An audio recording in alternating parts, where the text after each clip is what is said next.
میری آپ سبھی حضرات سے معتبر درخواست ہے کہ آپ نام کے ساتھ بیٹھ جائیں،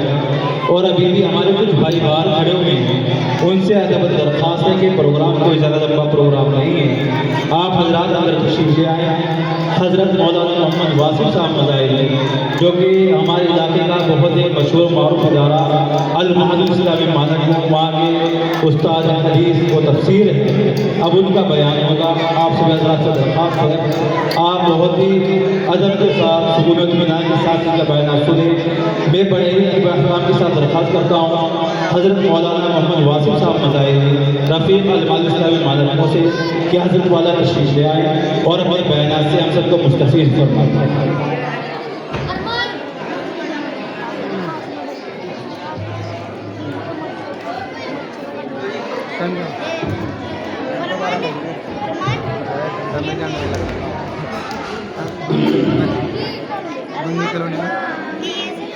الحمد للہ کفا وسلام علی عبادہ الذین اصطفی، اما بعد، اعوذ باللہ من الشیطان الرجیم، بسم اللہ الرحمن الرحیم، یا ایھا الذین آمنوا ادخلوا فی السلم کافۃ ولا تتبعوا خطوات الشیطان، صدق اللہ العلی العظیم۔ بزرگان محترم، معزز علماء اعزام اور عزیز طلباء، جیسا کہ آپ جانتے ہیں آج کا اس وقت کا یہ پروگرام ادارہ دار التدریب الاسلامی جو شہر سہارنپور کا ایک مشہور و معروف اور موقر ادارہ ہے، اس کی اس سالانہ تقریب میں ہم یہاں پر تشریف فرما ہیں۔ ہم سب کی سعادت ہے دین کی بنیاد پر، اللہ کے نام کی نسبت پر جو محفل منعقد ہو اس میں شرکت ہم سب کے لیے سعادت ہے، اور ہماری اس وقتی میں اس طرح بھی اضافہ ہو جاتا ہے کہ اس محفل کو رونق بخشنے کے لیے جامع مدارالعلوم کے ناظم اعلیٰ ہمارے استاد محترم حضرت مولانا مفتی محمد طاہر صاحب دامت برکاتہ تشریف فرما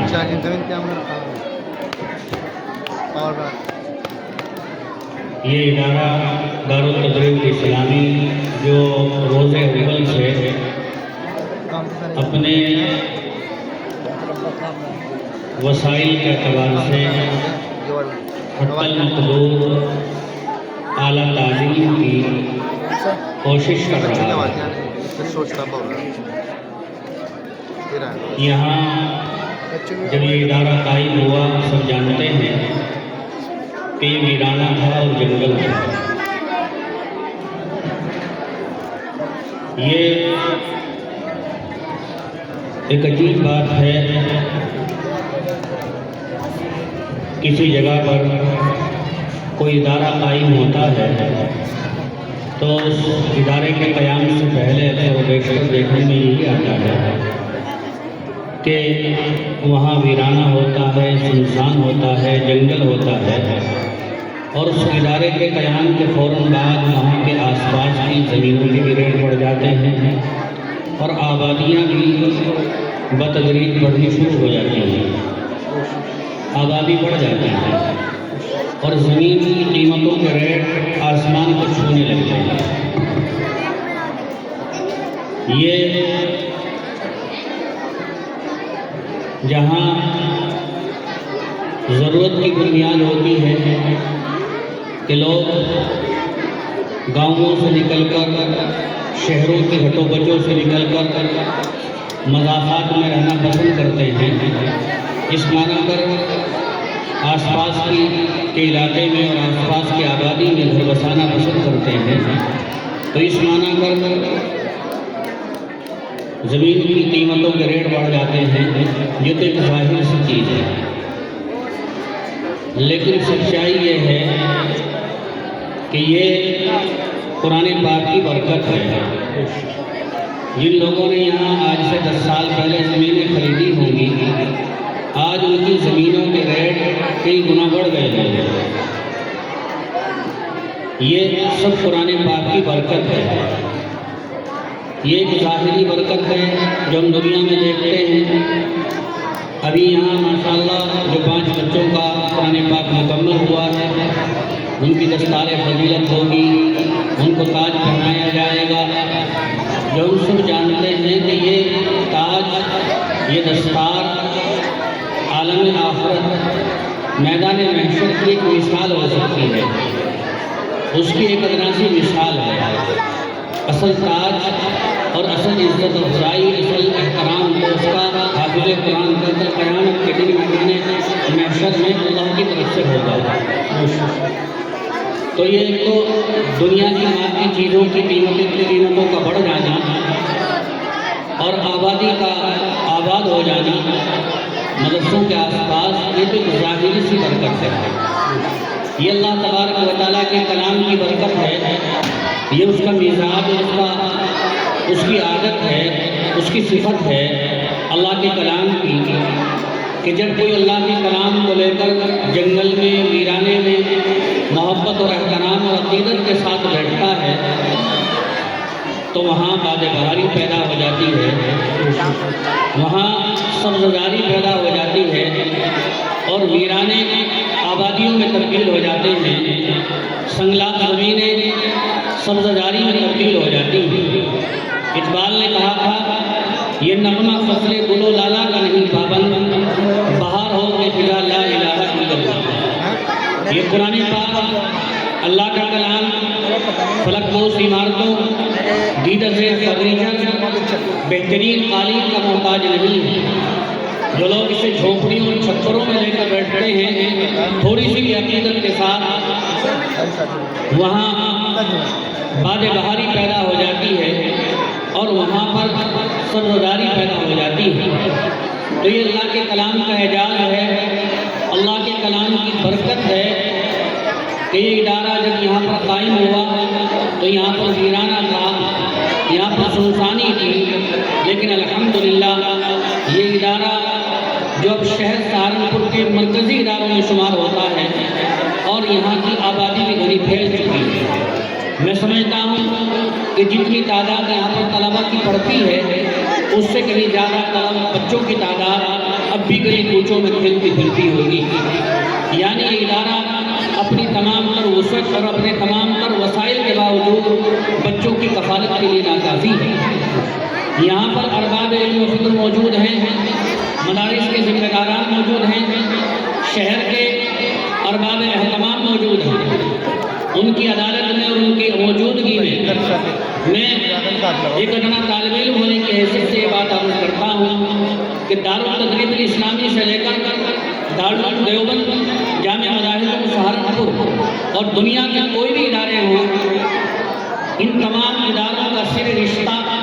اسی سب سے پہلے اس امت کے سب سے پہلے ادارہ،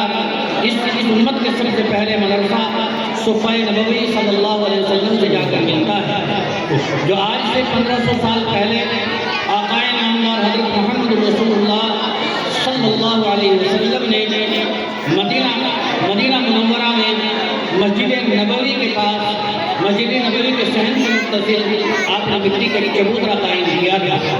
آپ صلی اللہ علیہ وسلم اس پر تشریف فرما رہتے تھے، دن بھر آپ اس پر بیٹھے رہتے، لوگوں کے وفود آتے، حضرات صحابہ آپ سے دینی مسائل معلوم کرنے کے لیے آتے، قرآن پاک کی تعلیمات حاصل کرنے کے لیے آتے اور آپ کے پاس بیٹھے رہتے۔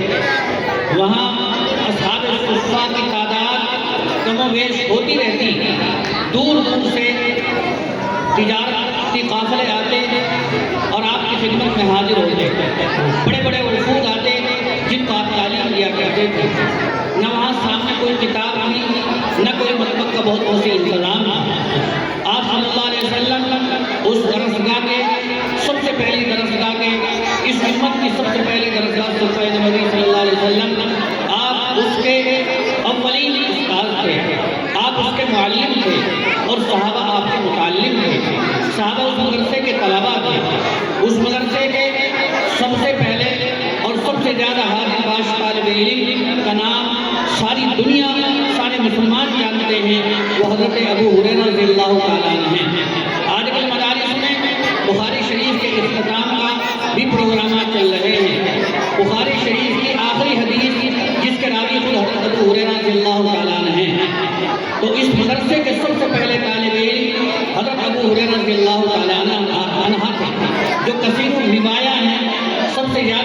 بیان کرنے والے احادیث کے ذخیرے میں سب سے زیادہ روایت بیان کرنے والے حضرت ابو ہریرہ رضی اللہ تعالیٰ عنہ ہیں، اور حضرت ابو ہریرہ رضی اللہ تعالیٰ عنہ اس کی وجہ بیان فرماتے ہیں، اس کی وجہ بیان فرماتے ہیں کہ میرے گھر بار نہیں تھا، میرے کوئی کاروبار نہیں تھا، میں ادھر ادھر کہیں نہیں جا سکتا تھا، میں تو آقا نامدار صلی اللہ علیہ وسلم کی خدمت میں ہر وقت حاضر رہتا تھا۔ میرے بھائی انصار اپنے کھیت تجارت کے کاموں میں مشغول ہو جاتے، میرے بھائی مہاجرین اپنے تجارت کے کاموں میں مشغول ہو جاتے، لیکن میں تو صفائے نبوی صلی اللہ علیہ وسلم سے چمٹا رہتا تھا۔ بہرحال بتانا یہ ہے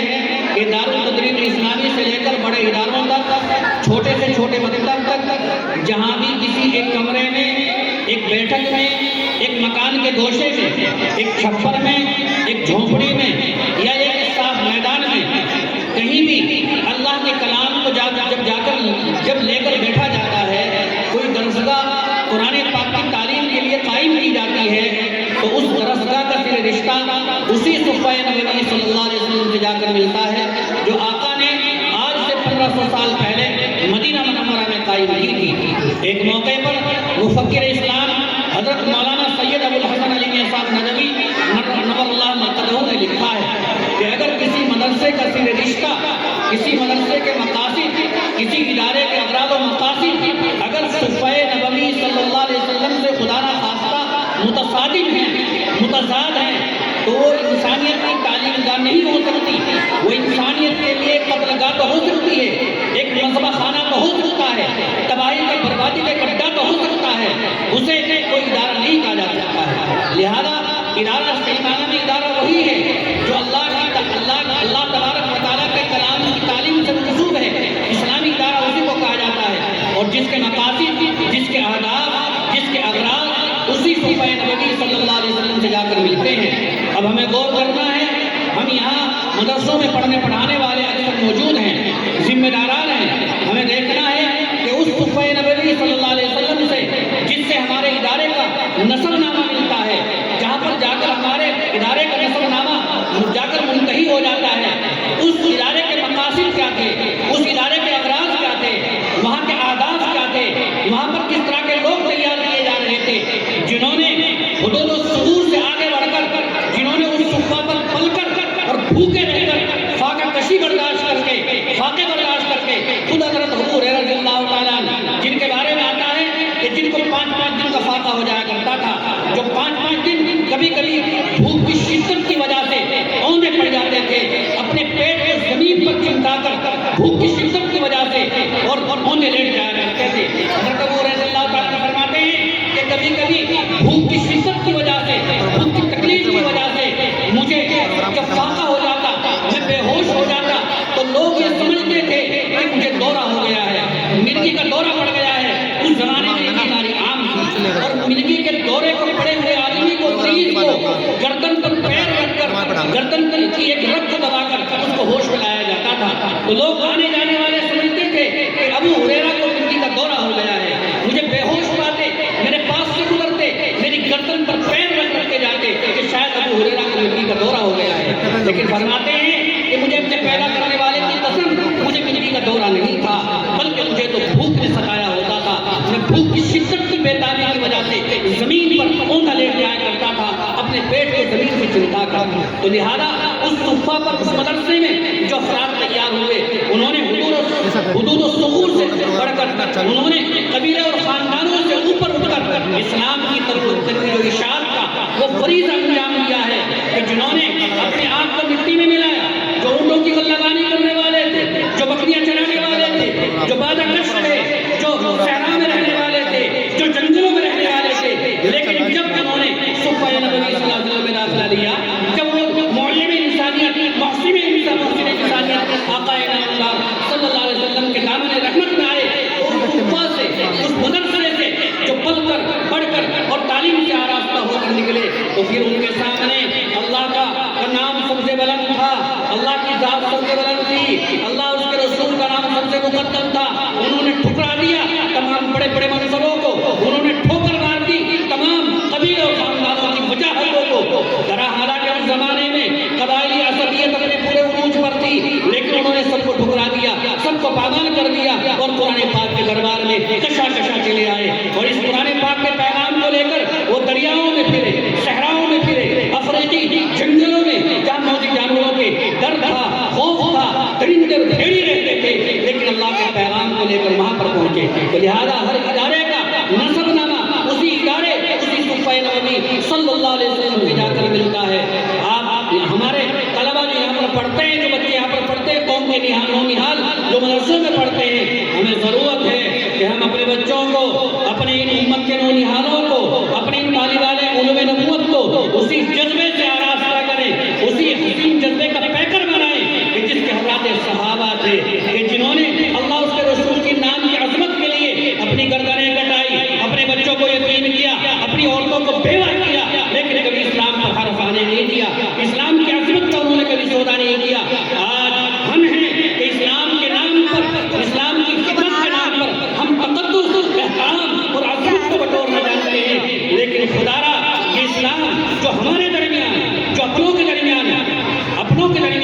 یہ غیر جیسا بن کر رہ گیا ہے، اس کے ساتھ اجنبی جو جیسا سلوک کیا جاتا ہے، اسلام کا لیبل تو لگایا جاتا ہے، اسلام کا ٹھپا تو لگایا جاتا ہے، لیکن اسلام کیا چاہتا ہے؟ اسلام صرف آپ یہ نہیں چاہتا کہ جب کوئی مرنے لگے تو اس کے سرانے پر سورہ یاسین پڑھ دی جائے، اسلام صرف یہ نہیں چاہتا کہ جب بچہ پیدا ہو تو اس کے کان میں اذان پڑھ دی جائے اور اسلام کا حق ادا ہو گیا، ہم الٹی سیدھی نمازیں بھی پڑھتے رہیں، ہم نام کے مسلمان رہیں۔ نہیں، اسلام تو یہ چاہتا ہے کہ تمہارے دلوں میں، تمہاری فکروں میں، تمہارے ذہنوں میں، تمہارے دماغوں میں اسلام راسخ ہو جائے۔ اسی کو فرمایا یا ایھا الذین آمنوا ادخلوا فی السلم کافۃ ولا تتبعوا خطوات الشیطان۔ ہم اسلام کے نام پر تقدس بٹوریں اور اسلام کو اجنبی چھوڑ دیں۔ کیسے نہیں چھوڑتے؟ جب بیاہ شادی کی تقریب ہوتی ہے، ہماری نمازیں مؤخر ہو جاتی ہیں، جب بیاہ شادی کی تقریب ہوتی ہے تو دین سب سے مؤخر ہو جاتا ہے، ذات، برادری، قبیلہ سب سے مقدم ہوتا ہے۔ تو میرے بھائیوں، آج ضرورت ہے کہ ہم اسلام کے سچے سپاہی، اسلام کے ہم سچے علم بردار بنیں، ایسے افراد، ایسے اشخاص تیار کریں، نہیں تو بعید نہیں، وہ وقت دور نہیں کہ ہم نے دیکھا ہے تاریخ پڑھی، تاریخ بتاتی ہے کہ وہ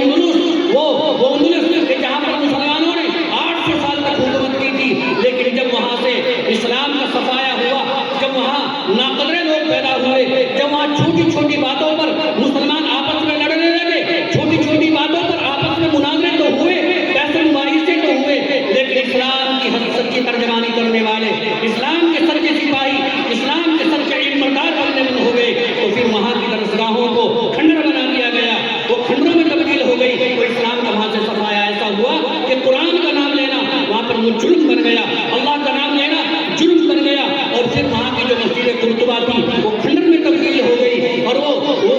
وہاں پر اسلام ایک اجنبی ہو کر رہ گیا۔ اسی کو اقبال نے کہا تھا کہ کوئی قرطبہ کے کھنڈر جا کے دیکھے، مساجد کے محراب و در جا کے دیکھے، وہ اجڑا ہوا کر و فر جا کے دیکھے، جلال ان کا کھنڈروں سے ہی نہیں چمکتا کہ ہوگرے سے خاک میں کندن دمکتا۔ تو میرے بھائیوں، جب تک ہم اسلام کی قدر نہیں کریں گے، اس شریعت کو حقیقی طور پر اپنی زندگی میں داخل نہیں کریں گے، تو نام کے تو مسلمان رہ جائیں گے۔ حقیقت ضرورت ہے ان اداروں کا،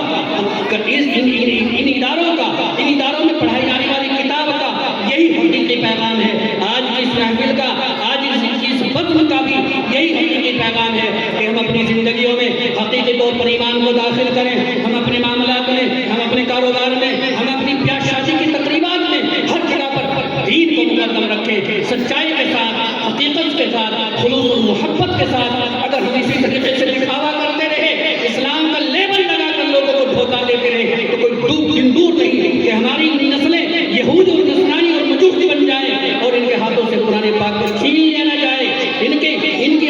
کے بچوں کے سروں سے دوپٹوں کو نوچ لیا جائے اور ان کی عظمت کو تار تار نہ کر دیا جائے۔ اگر ہم نے خود غرضی اور منفعت سے اوپر اٹھ کر ان کے لیے کام نہ کیا، سچائی اور خلوص کے ساتھ، تو اللہ